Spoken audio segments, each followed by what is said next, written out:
If you can get a mental image of the person you would most like to become, begin now to act as that person would act in everything you do. Gradually, imperceptibly, you will actually become that person. The secret is to get and hold fast in your mind the mental image of the person you would most like to be. Then in every situation, you act and talk as you feel that person would. You make the kind of decisions you think that person would. This is the way to constantly grow into a better, more effective person. You immediately begin to act with more confidence, and confidence is the first step to accomplishment.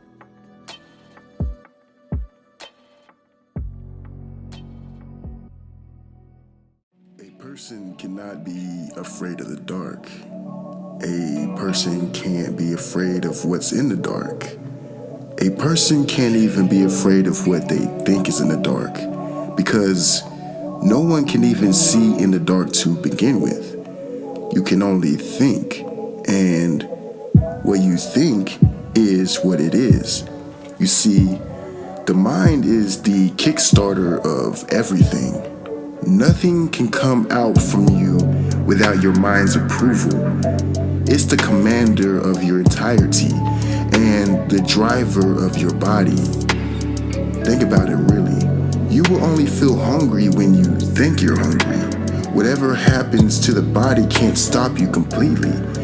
It'll have to take permission from the mind. The body doesn't do the reasoning. The mind just does. Just like your nervous system. Imagine that you're a store owner working and somebody says, "You did all these by yourself? I think you need a rest." You might smile, but you keep doing what you're doing. You're halfway through setting up your store and you can still lift 2 more heavy things, but then now their words start dropping in your head. It ripples and echoes across your mind, and then you start to give in. You start to give into the thought, "I might need a rest for a while." Then you become tired. You see, weakness starts from the mind, and then it spreads to the body.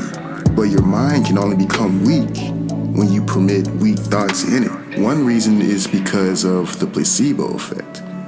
For instance, when a doctor gives you a sugar pill for pain relief, but you wouldn't know this and you start to feel better because of it.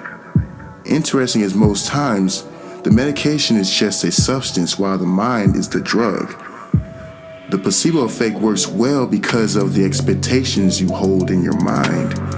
When you think and expect something to happen, it usually does, and it happens most often when the subject is you.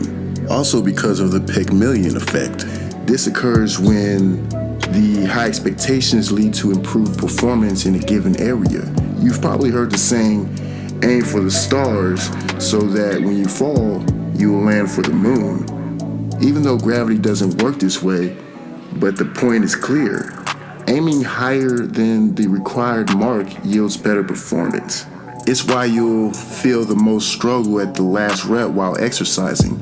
Or have you ever tried to trick your mind? For instance, you aimed for 60 reps when your actual mark was 50, and then it happened that you ended up surpassing 50. Yeah, that's the Pygmalion effect. The effect isn't all absolute, but it works well to prove that the mind is in control, because it's through the mind that people do incredible things, like defying their own biological responses. You've probably heard of people staying for long minutes underwater or walking on hot coal. It's all in the mind. Don't limit yourself with the things you think you can't do. Try them. Think big. Test your limits. Become limitless.